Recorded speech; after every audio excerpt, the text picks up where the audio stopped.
Good Sunday morning and welcome to WGN-TV Political Report. I'm Paul Lisnek. We start this morning at City Hall, where a whirlwind week ended with two big legislative victories for Mayor Brandon Johnson, plus a rare censure vote for his floor leader, Carlos Ramirez Rosa.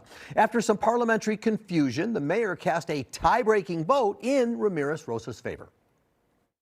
So on this matter, for the motion to consider to censure Alderman Ramirez Rosa, I vote nay.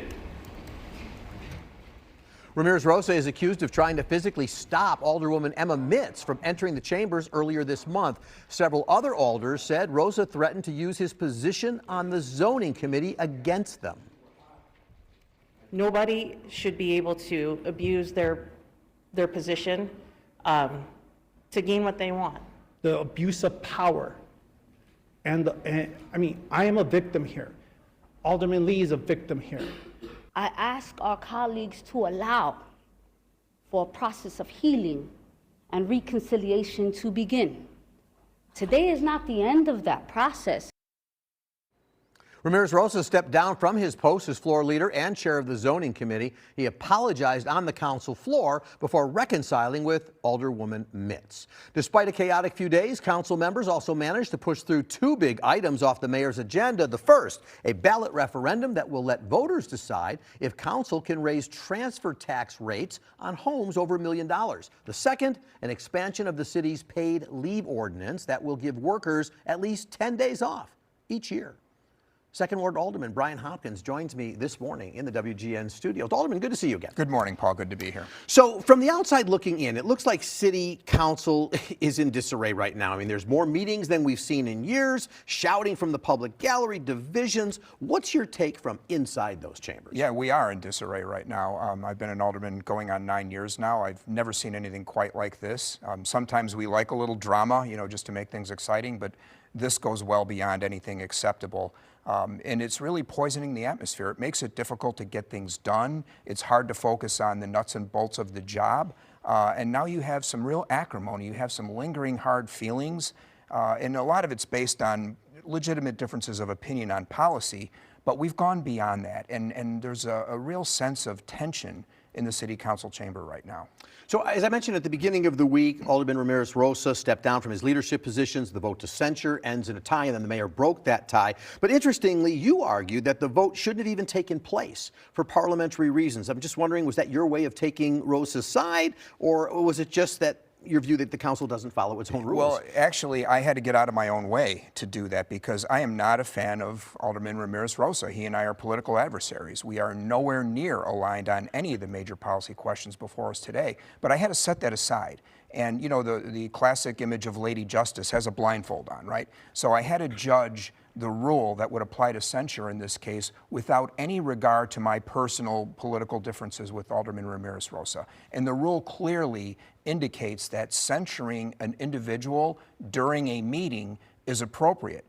During a meeting that's occurred much later than the actual incident, which is what happened here, is a misapplication of the rule. It wasn't the right thing to do. The rule was never designed to be applied retroactively to something that ostensibly didn't even happen in the council chambers. So it was about the rules. It was about the rule. I didn't want to twist a rule and set a bad precedent simply because I happen to disagree with my colleague politically. So now we have calls for healing amongst council members. How does that happen? I mean, is it just like, hey, it's just part of the job and by Monday we're all fine? I'd like to think that. We did see, again, that moment of drama when Alderman Ramirez Rosa and Alderman Mitts actually embraced in a hug on the council floor. There's some talk of reconciliation, talk about putting this all behind us. I hope we can do that. But at the beginning of this current session, I was the one who put forth what we called a civility resolution before my colleagues. I had it prepared. I circulated it. I asked everyone to sign it. It was basically a pledge saying that we will conduct ourselves as mature adults. We will avoid the kind of acrimony and name-calling and nonsense that we've seen. And 12 of my colleagues refused to sign it, and that was months before all this happened. So I don't know where this is going. Maybe it's going to have to get worse before it gets better, but we're seeing this reflected certainly in Congress, other legislative bodies around the country that are divided. We're divided as a country, as a society, and that's being reflected in our government. Well, you did get some things done, so let's talk about those. Sure. The paid leave program, despite all that chaos, you got this legislation through. Controversial because, and it got 36 votes, but there are major businesses that say, giving now 10 days of paid leave, which is, largest for the city, but businesses are saying, look, this is really tough on us.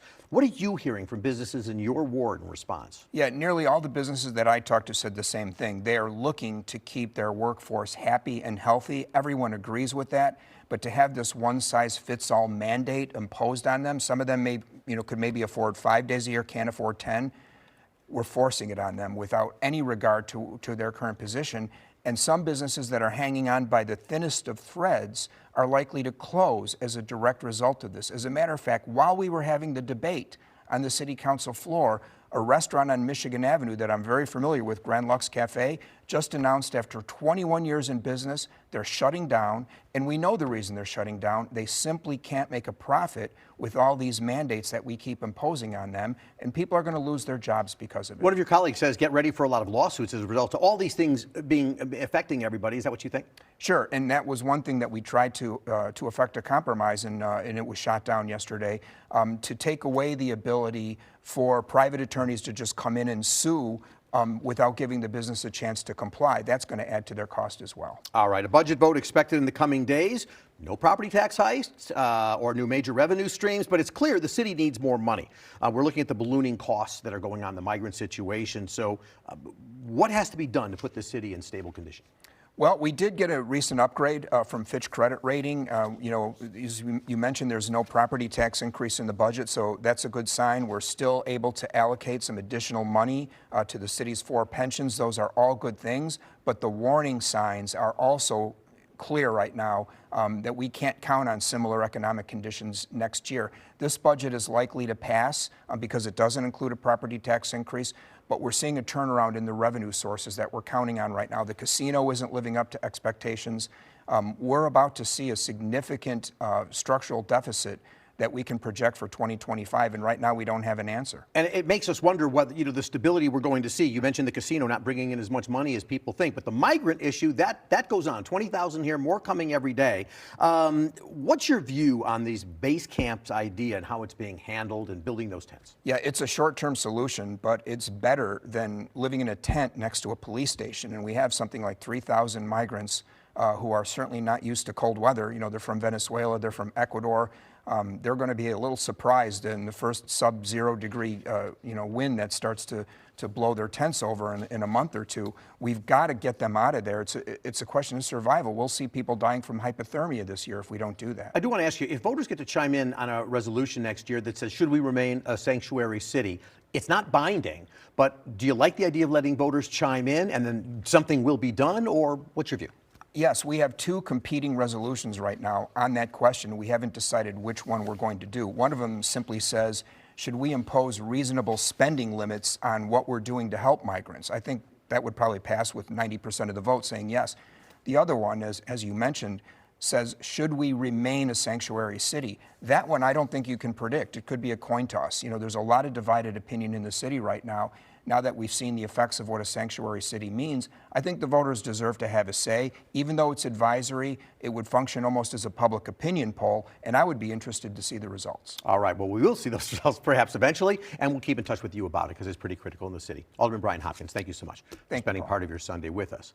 We're going to take our first break. Coming up next on WGN-TV Political Report, thousands of Illinois students left in the lurch without action from Springfield on a controversial scholarship program. I'm wrapping up the fall veto session with House Republican leader Tony McCombie when we come back. And later, another week, another threat to shut down the federal government, where things stand with just a few days left to keep things up and running. Don't go anywhere.